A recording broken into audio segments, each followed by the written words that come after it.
할렐루야. 오늘 강단 옆에 새로운 배너가 하나 섰죠. 리턴입니다. 리턴.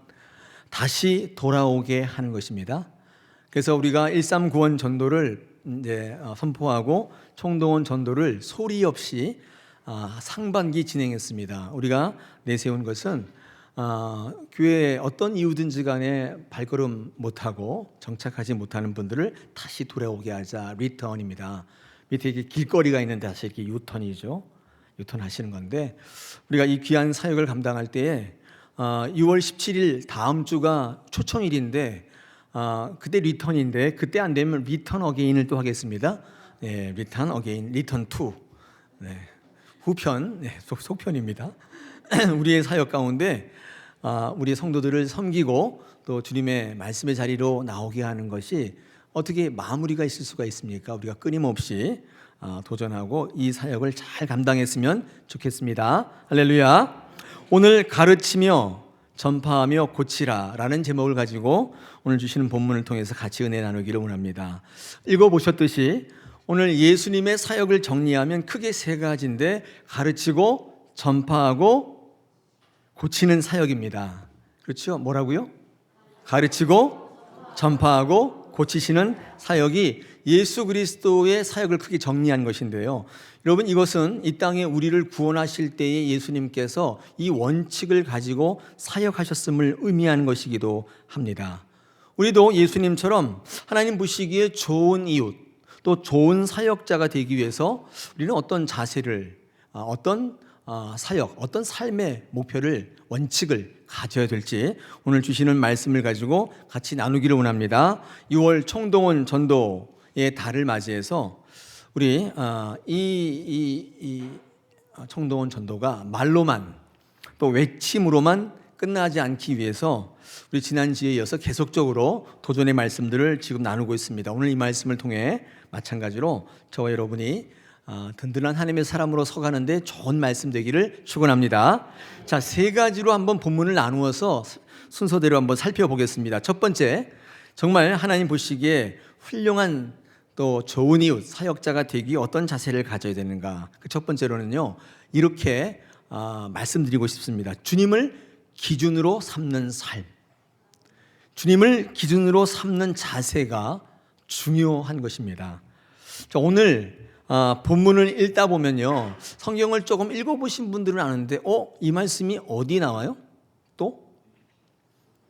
마태복음 4장에도 나오고 있는 것을 우리가 발견할 수 있습니다. 그러니까 이미 지금 9장에서 처음 언급하시는 게 아니라 4장에 이미 언급하신 말씀인데 오늘 두 번째로 지금 언급이 되고 있습니다. 왜 한 번 말씀하신 것을 또 반복하시나? 이렇게 묻고 싶으시죠. 물론 여러 가지 이유가 있는데, 여러분 이 말씀을 마태복음 4장 23절에 가보시면 한번 보시겠습니다. 똑같이 오늘 기록되고 있는 것을 우리는 확인할 수 있는데 한번 펴보시기 바랍니다. 마태복음 4장 23절입니다. 거기에서 주님은 이렇게 말씀하시죠. 예수께서 온 갈릴리에 두루 다니사 그들의 회당에서 가르치시며 천국 복음을 전파하시며 백성 중에 모든 병과 모든 약한 것을 고치시니 말씀하죠. 지금 이미 말씀한 거잖아요. 4장에서 23절에서. 또 오늘 9장 35절에서 또 말씀을 해요. 왜 이것을 반복해서 말씀하시나? 여러분, 이 말씀을 읽어보면 우리는 중요한 것을 하나 깨닫게 되는데, 여러분 이 4장에 미리 언급하신 말씀, 이 말씀 뒤에 어떤 말씀이 이어지고 있나 하면 그 유명한 산상보훈의 말씀이 이어지고 있습니다.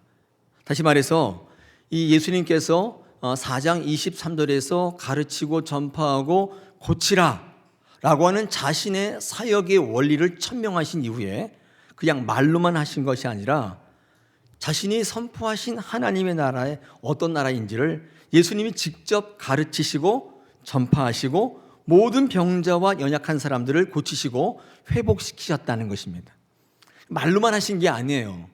주님은 자신의 사역을, 원칙을 선포하신 다음에 산상보훈을 통해서 말씀하시면서 간간히 병자도 고치시고 사역을 직접 보여주시고 전파하시면서 고치시는 사역을 하셨다는 것입니다. 즉 예수님은 자신이 어떤 사역을 이 땅에서 펼쳐갈 것인가에 대해서 밝히 말씀하신 이후에 직접 모범을 보이셨어요. 그런데 오늘 마태복음을 읽다 보니까 오늘 9장에 이 4장과 똑같은 말씀이 반복되고 있는 것을 볼 수 있습니다. 9장 35절 보겠습니다. 예수께서 모든 도시와 마을에 두루다니사 그들의 회당에서 가르치시며 천국 복음을 전파하시며 모든 병과 모든 약한 것을 고치시니라. 같은 말씀이 지금 반복되고 있지 않습니까? 너무 중요하기 때문에, 너무 귀하기 때문에 강조하는 의미도 있지만, 그런데 여러분 오늘 이 말씀을 가만히 읽어보며 앞뒤 문맥을 보면요, 이 말씀이 문자적으로는 같은데 그 내용은 다르다라고 하는 사실을 발견할 수 있습니다.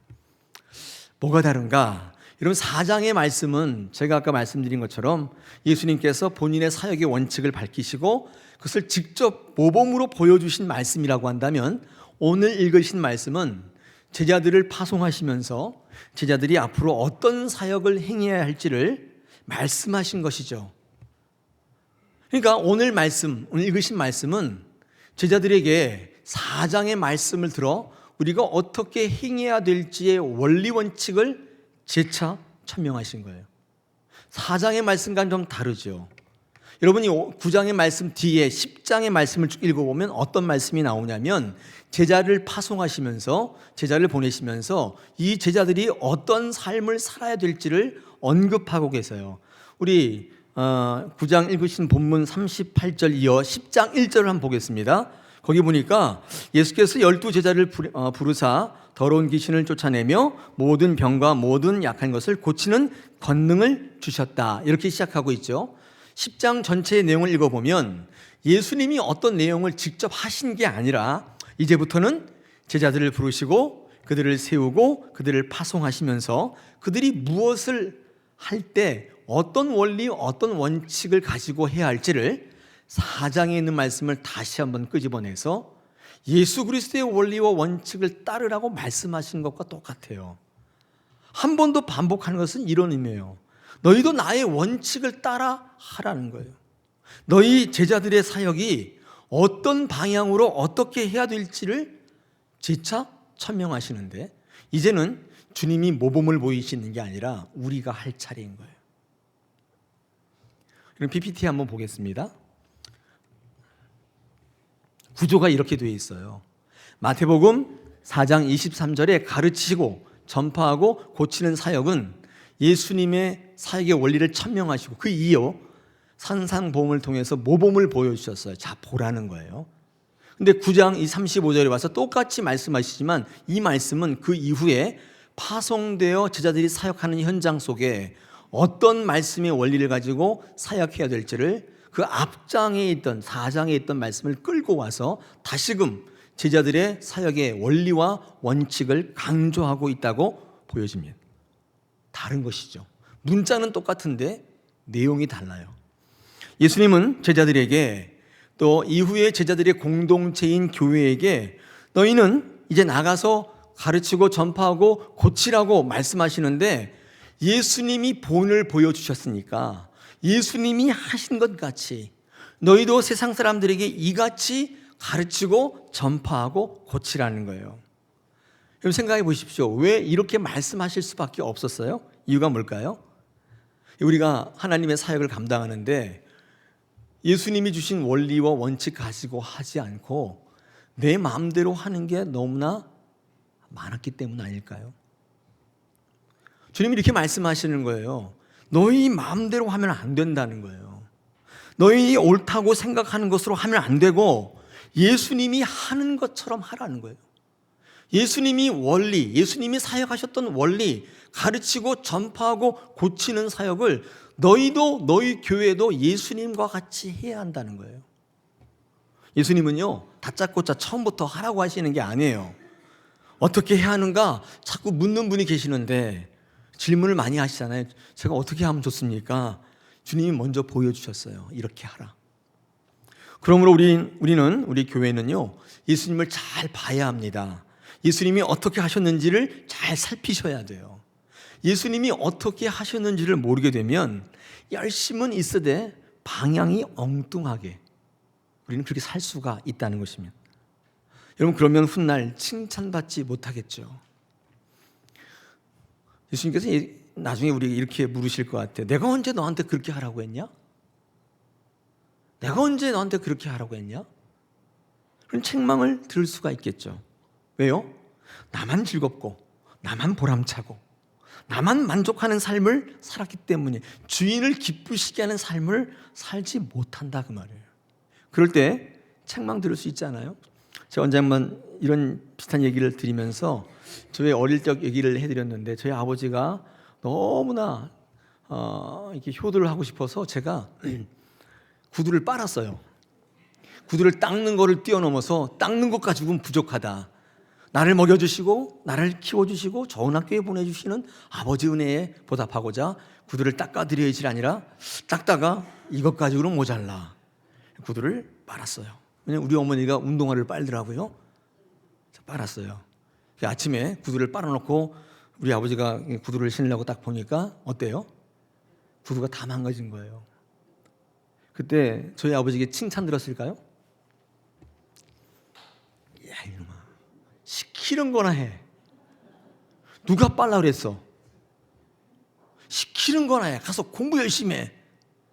제가 그때 알았어요. 아, 시키는 것만 해야 칭찬 받을 수 있겠구나. 네. 오바했어요.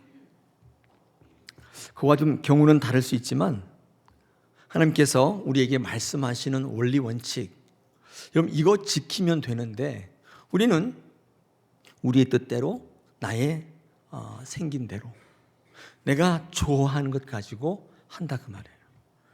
그래서 결과적으로는 나만 즐겁고 나만 보람차게 주인이 기쁘시게 하는 것은 아랑곳하지 않고 우리가 신앙생활을 그렇게 할 수 있다는 것입니다.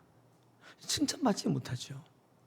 오늘 성경 말씀을 제가 적어왔는데 마태복음 7장 21절 이후에 예수님께서는 이렇게 말씀하십니다. 나더러 주여 주여 하는 자마다 다 천국에 들어갈 것이 아니요 다만 하늘에 계신 내 아버지의 뜻대로 행하는 자라야 들어가리라. 그날에 많은 사람이 나더러 이르되 주여 주여 우리가 주의 이름으로 선지자 노릇하며 주의 이름으로 귀신을 쫓아내며 주의 이름으로 많은 권능을 행하지 아니하였나이까 하리니 그때에 내가 그들에게 밝히 말하되 내가 너희를 도무지 알지 못하니 불법을 행하는 자들아 내게서 떠나가라 하리라.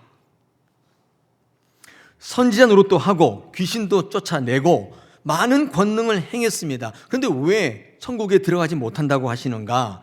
이유는 한 가지예요. 불법으로 했기 때문이에요. 이때 불법은 뭐냐면 하나님의 뜻이 아니라 내 뜻으로 하는 거예요. 이게 불법이에요. 즉 하나님을 향한 것이 아니라 다른 것으로 향하는 사역들이 얼마든지 있다는 거예요. 하나님을 기쁘시게 하려면 하나님의 뜻대로 행하는 자라야 한다는 거예요. 아무리 선지자 노릇을 하고 귀신을 수천 번이나 쫓아내고 그 밖에 많은 권능을 행했어도 하나님을 향한 것이 아니라면 여러분 기억하십시오. 불법이에요. 내가 좋은 거 불법이에요. 나타나는 결과나 우리가 얻는 유익에 관계없이 불법이에요. 우리는 한번 생각해 보면요, 불법으로 하면 더 좋은 결과를 얻을 때가 많이 있죠. 정상적인 방법으로 하면 별로 효과가 없는데 불법으로 하면 더 좋을 때가 많아요. 그렇죠? 생각해 보십시오. 좋은 결과만 얻으면 된다고 생각한다면, 그런 분이 여기 계시다면 우리는 오늘 이 말씀처럼 나중에 심판대 앞에 설 때 나름 좋은 일 많이 했고 능력 있다는 말도 많이 들었고 부흥도 시키고 능력 있는 교회를 일구었지만 오늘 이 마태복음 7장에 있는 말씀처럼 책망받고 쫓겨날 가능성이 커요. 가능성이 커요. 여러분, 선지자 노릇이 중요한 게 아닙니다. 귀신을 내쫓는 것만으로는 안 돼요. 많은 권능을 행했지만 그것만 가지고는 안 돼요. 중요한 것은 하나님의 뜻대로 행하셔야 돼요. 할렐루야. 그래서 오늘 이 마태복음 7장 21절 앞전의 말씀을 한 번 더 보여드리겠습니다. 거기서 예수님은 이렇게 말씀하세요. 7장 17절에서 이와 같이 좋은 나무마다 아름다운 열매를 맺고 못된 나무가 나쁜 열매를 맺나니 좋은 나무가 나쁜 열매를 맺을 수 없고 못된 나무가 아름다운 열매를 맺을 수 없느니라. 아름다운 열매를 맺지 아니하는 나무마다 찍혀 불에 던져지느니라. 이러므로 그들의 열매로 그들을 알리라. 아멘. 여러분, 이 말씀을 얼핏 보면 열매를 강조하는 말씀처럼 보이지만 사실은 나무를 강조하는 말씀이에요. 좋은 열매와 나쁜 열매를 맺게 되는 것은 나무가 어떠한가에 따라 나타나는 결과일 뿐이에요. 과정이 없는 결과가 없다 그 말이에요. 만약에 좋은 열매만을 원하시는 것이 주님의 뜻이라면, 주님이 그것을 원하셨다면 좋은 나무와 못된 나무를 언급하실 필요는 없어요. 기적이 나타나고 병이 낫고 돈 많이 벌고 성공하고 교회에 사람들이 넘쳐나고 많은 사람들이 행복하고 즐거워하는 것이 주님이 원하는 것이고 주님이 우리에게 요구하시는 열매라고 착각하시게 되면 우리는 어찌하든지 그렇게 하면 되는 거예요. 어떤 방법을 동원해서라도 그렇게 하면 되는 거예요. 여러분, 신앙생활은 그런 거 아닙니다. 그것을 목적 삼는 것이 아니기 때문에 주님은 우리에게 원하시는 것이 그것이 아니라 좋은 나무가 되기를 원하세요. 할렐루야. 좋은 나무가 되기를 원하시는 거예요. 이게 결과라기보다는 과정이 중요해요. 우리 그리스도의 삶 속에는요, 그게 너무 중요해요. 어쩌면 우리는 완벽한 모습의 신자가 될 수 없을지도 모르겠습니다. 끝까지. 그러나 주님은 하루하루 주님의 뜻대로 살아가려고 몸부림치는 저와 여러분의 삶의 과정을 귀하게 보세요. 그래서 우리는 아직 완벽하진 않지만, 의롭지 않지만, 결점투성이지만, 매일 실수하지만 우리의 삶의 과정을 귀하게 보시는 모든 지각에 뛰어나신 하나님께서 그분의 전능하심과 의로우심으로 우리를 의롭다고 여겨주시는 거예요. 그럼 그게 뭐예요? 좀 빨리 안 넘겨져요. 네, 방송실에서 조금 도와주십시오. 네, 이신칭이에요. 여러분, 이신칭이가 뭐예요? 예, 의롭지 않다는 얘기예요. 근데 하나님이 의로우시기 때문에 그 의로우심이 한이 없으시기 때문에 우리를 품어주셔서 의롭다고 여겨주시는 거예요. 여러분, 우리는 날마다 의로워져 가는 거죠. 이신칭이라는 말 속에는요, 의롭게 되는 훈련의 과정이 포함되어 있어요. 우리는 결정적으로 의인이 아니에요. 우리는 어쩌면 죽는 그날까지 의인이 아닐 수도 있어요. 하나님께서 품어주시고 그 안에 있기만 하면 하나님께서 그 한량없는 전능하심과 의로우심으로 괜찮아, 내가 너 그렇게 알아줄게, 내가 너 간주해 줄게. 그게 뭐예요? 은혜 아니겠습니까? 할렐루야. 하지 않는 것보다 더 겁나는 것은 그릇되이 행하는 거예요. 요한복음 5장 17절에 보니까 여기에 그런 말씀이 있습니다. 예수께서 그들에게 이르시되 내 아버지께서 이제까지 일하시니 나도 일한다 말씀하시면서 이 땅에 메시아 사역을 감당하셨던 주님도 철저히 하나님을 모범 삼으셨어요. 예수님 마음대로, 내 기분대로, 내가 원하는 대로 하신 게 아니라 하나님의 뜻에 따라 하나님께서 원하시는 방향으로 주님도 일하셨다 그 말이에요. 여러분, 그래서 예수님은 매일매일 기도하실 수밖에 없었어요. 많은 분들이 예수님이 전능하신 하나님이라면서 왜 매일 기도합니까? 이렇게 말씀하시는 분들이 있는데 어떠세요? 주님은 하나님의 뜻을 알아가기에 늘 기도하실 수밖에 없었습니다. 지금 내가 제대로 가고 있는지를 물으셨어요. 주님도 하나님의 원칙, 원리, 그걸 기준 삼으셨다는 거예요. 그럴 때 위대한 사역을 감당하시잖아요. 우리는 오늘 어떻게 하면 내가 하나님 앞에 좋은 이웃, 좋은 사역자가 될 수 있을까? 어떤 자세를 가져야 할까? 그 첫 번째 의미로 주님의 사역의 원칙, 기준을 내가 삼기를 원하는 것입니다. 할렐루야. 네. 여러분 마음대로 하시지 마시고, 여러분이 원할 대로 하지 마시고, 물론 그것도 좋은 것이지만 하나님께 칭찬 받으시고 하나님께 상 받으시려면 주님의 원칙을 삼으시길, 기준 삼으시길 바랍니다. 두 번째 있습니다. 두 번째는요, 불쌍히 여기는 마음을 가지시기를 축원합니다. 오늘 본문에서 36절에 보니까 이렇게 기록하고 있죠. 무리를 보시고 불쌍히 여기시니 이는 그들이 목자 없는 양과 같이 고생하며 기진함이라. 네, 이게 얼마나 이게 힘들어요. 힘듭니다. 근데 오늘 38절 끝나고 10장 1절에 보니까 아까 읽어드렸듯이 거기 보니까 이런 하반절에 이런 말씀이 있어요. 모든 병과 모든 약한 것을 고치는 권능을 주셨다. 그렇게 성경은 기록하고 있습니다.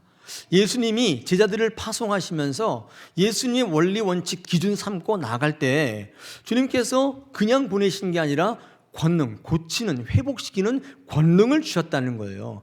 여러분 생각해 보십시오. 그 권능이라는 게 뭘까요?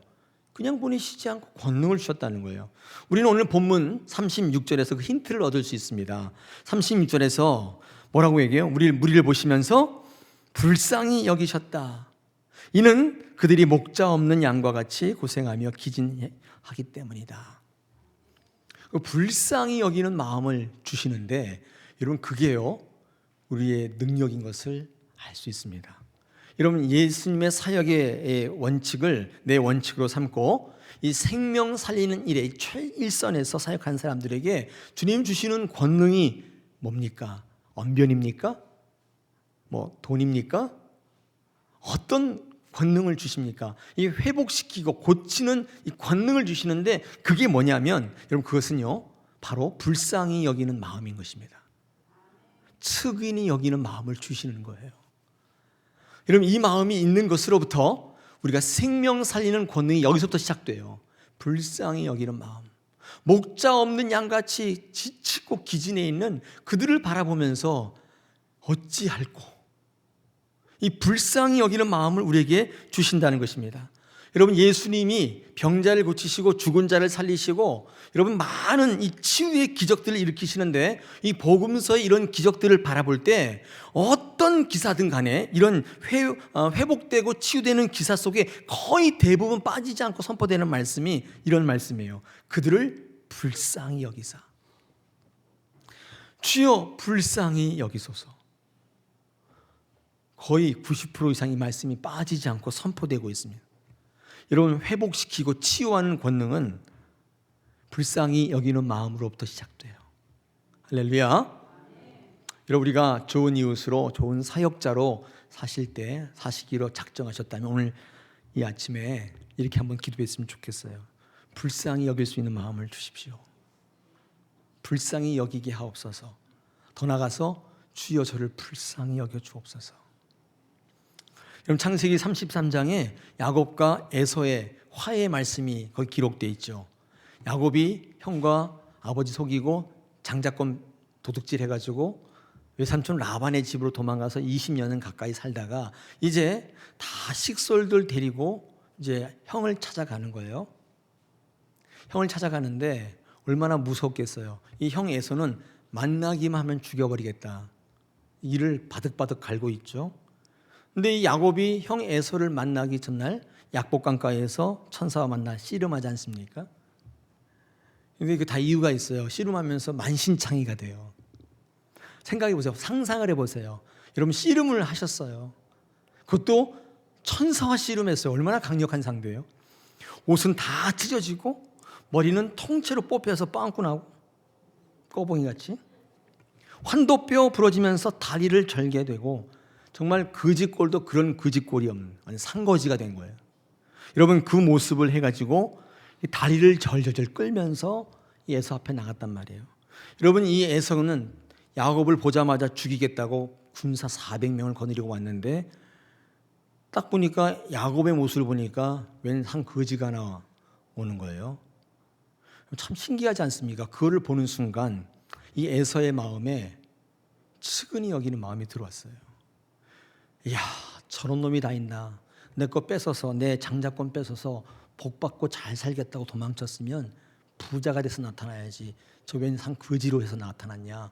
그런 마음이 들어오고 그토록 죽이고 싶던 야곱에게 측은의 마음이 일어나는 거예요. 이거 하나님이 주시는 마음이에요. 그때 누구도 예상치 못한 일이 일어나지 않습니까? 에서가 야곱을 용서하는 거예요. 화해와 용서가 일어나더라는 거예요. 여러분 능력이 어떤 능력이에요?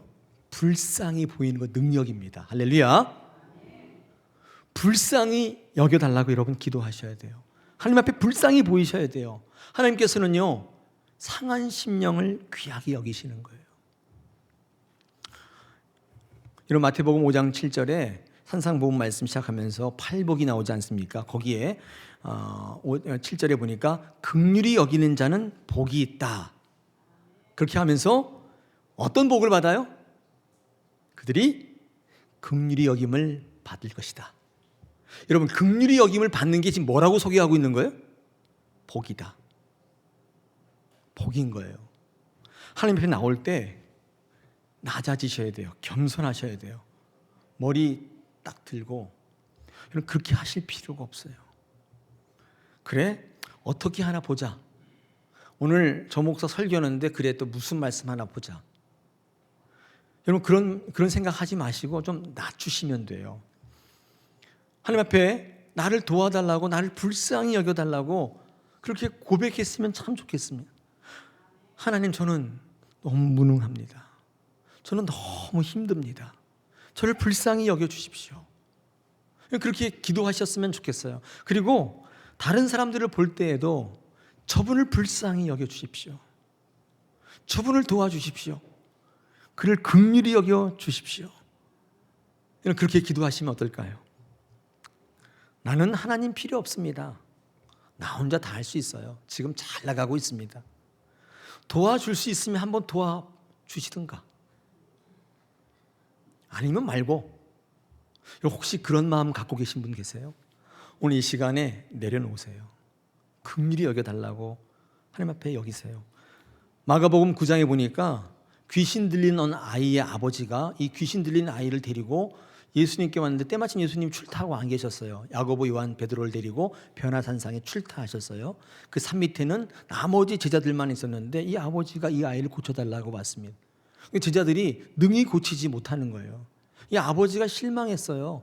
그래서 뭐야 이거 그러고 있는데 예수님이 오셨단 말이에요. 막 웅성웅성대니까 너희가 뭐 때문에 웅성대고 있냐? 그랬더니 여차여차 이렇습니다. 그랬더니 예수님이 화를 내시면서 내게로 데려오라. 그랬더니 그 아버지가 예수님께 하시는 말씀이 뭐예요? 무엇을 할 수 있거든 우리를 불쌍히 여겨 보십시오. 마가복음 9장 22절에 이렇게 말씀할 때 예수님께서 단호하게 외쳐요. 뭐라고 외쳐요? 할 수 있거든이 무슨 말이냐? 예. 믿는 자에게는 능치 못할 게 없다. 여러분, 불쌍히 여겨달라고 기도하셔야 돼요. 할 수 있으면 한번 해보시오. 이런 자세를 내려놓으시죠. 오늘 이 아침에 그거 결단하면 하나님 보시기에 정말 좋은 이웃, 좋은 사역자가 될 수 있을 줄 믿습니다. 제가 아는 어떤 사모님의 간증인데 그분이 이런 간증을 합니다. 사랑이 많으신 사모님인데 아픈 분들을 보면 그날은 마음이 아파서 하루 종일 괴로우시대요. 본인이 아픈 것도 아닌데 경제적으로 힘들어하시는 분을 보면 안타까워서 할 수 있는 한, 자기가 할 수 있는 한 다 퍼주시는 거예요. 그것 때문에 주변 가족들이 얼마나 힘들어하는지 몰라요. 제발 좀 그렇게 안 했으면 좋겠다 그렇게 얘기하시는데 어쩔 수 없는 거예요. 어느 날 육신의 질병으로 고통받는 분을 붙잡고 기도하는데 이상하게 그때부터 병이 낫기 시작하는 거예요. 그런 기적이 나타나는 거예요. 그래서 이제 주변 사람들이 막 물어봐요. 사모님 너무 신기해요. 어떻게 그렇게 하십니까? 사모님이 하시는 말, 저 아무것도 한 게 없어요. 전 그냥 불쌍해서 긍휼히 여겨져서 그냥 내 마음속에 내 아픔처럼 여겨져서 제가 그냥 기도한 것뿐입니다. 그렇게 말씀하시더라고요. 여러분, 물론 뭐 불쌍히 여겼다고 다 그런 능력, 기적이 나타나는 건 아니에요. 은사는 그런 게 아니니까. 그런데 그 사모님의 능력의 시작이 어디부터 시작되냐면 긍휼히 여기고 불쌍히 여기는 마음으로부터 시작되고 있대요. 여러분, 제자들은 불쌍히 여기는 마음으로 무장하셔야 돼요. 불쌍히 여기는 마음은 싸움을 피하게 합니다. 불쌍히 여기는 마음은 은혜를 구하게 만들어요. 불쌍히 여기는 마음이 우리의 능력이고 우리의 권능이란 사실을 오늘 이 아침에 우리 마음에 담아갔으면 좋겠습니다. 하찮게 여기고 대수롭지 않게 여기는 마음은 우리를 무력한 자로 만들기 위한 사단의 마음이에요. 오늘 이 시간에 우리가 총동원 전도를 앞에 놓고 쓰임받는 인생 되기를 지금 결단하지 않습니까? 두 번째 기도의 제목은 불쌍히 여길 수 있는 마음을 달라고 오늘 이 시간 같이 기도했으면 좋겠습니다. 하나님께서 우리에게 그런 마음을 주실 줄 믿습니다. 세 번째로요, 오늘 본문에 37절과 38절에 보니까 이렇게 기록하고 있죠. 이에 제자들에게 이르시되 추수할 것은 많되 일꾼이 적으니 그러므로 추수하는 주인에게 청하여 추수한 일꾼들을 보내주소서 하라. 제가 이제 제목을 적을 때 이렇게 적었습니다. 어떤 자세가 필요한가? 추수꾼의 자세가 필요하다. 추수꾼의 자세를 가지라. 세 번째, 우리가 가져야 될 자세인 것입니다. 오늘 본문에 소개된 이 추수꾼의 마음은요, 두 가지 마음으로 나타나고 있습니다. 이 추수꾼이란 말의 어감이 별로 안 좋죠. 신천지가 교회를 뒤엎고 믿는 사람들 넘어뜨리는 그런 사람을 추수꾼이라고 부른다고 그래요. 근데 그 추수꾼 얘기하는 거 아니에요? 네, 그거 아닙니다. 좀 어감이 그런데 그 추수꾼이 아닌 것을 알고, 여러분, 이 추수꾼들은 어떤 사람이냐면 제가 볼 때 두 가지의 마음을 가진 사람이에요. 첫째, 추수할 게 너무 많아서 마음이 흥분되는 거예요. 야, 이거 어떡하냐, 이거 어떡하냐, 이거 어떻게 다 쓸어 담냐, 막 흥분되는 거예요. 이런 흥분, 이 하나님의 가치를 알아보고 흥분된 사람이 있죠. 이 사람을 우리는 추수꾼이라고 얘기해요. 그러나 동시에 추수꾼이 없어요. 도와줄 동역자가 없어요. 장비가 없어요. 그래서 뻔히 보고도 추수하지 못해서 안타까운 마음이 있는 거예요. 이분도 추수꾼이에요. 추수꾼은 두 가지 마음을 갖고 있다는, 흥분된 마음, 안타까운 마음이 있어요. 추수할 것이 많은데 막 흥분돼요. 근데 추수할 수 없을 때 안타까움이 있어요. 이것이 하나님께서 우리에게 원하시는 마음이에요. 여러분, 우리 주변을 바라볼 때, 우리 이 세상을 바라볼 때, 우리 가정과 교회를 바라볼 때 여러분 흥분되세요? 안타까워요? 나는 추수꾼인가 물어보십시오. 나는 세상에 나가서 많은 사람을 보고 우리 교회를 보더라도 난 흥분되지가 않아. 그럼 왜 그럴까요? 제가 설교를 준비하면서 생각해 봤어요. 왜 그럴까? 근데 이유는 한 가지예요. 뭐냐면 가치를 못 느끼기 때문에 그렇죠. 마음이 뛰지를 않아요. 제가 일부 예배 때도 말씀드렸는데 여기 금덩어리를 잔뜩 쌓아놓고, 순금이에요. 쌓아놓고 이거 가져갈 만큼 와서 가져가십시오. 얘기를 떨어지기 전에 이미 신발끈을 고쳐내고 있죠. 그리고 마음속에 막 생각이, 저걸 어디다 넣을까? 여기다 양말, 신발 몇 개나 들어갈까? 아니야, 그러면 안 돼. 그러면 차라리 속옷을 벗어서 넣을까? 가슴이 뛰기 시작하는데 주체할 수가 없는 거예요. 요의가 아니지. 준비할 때 이미 딱 준비하고 있죠.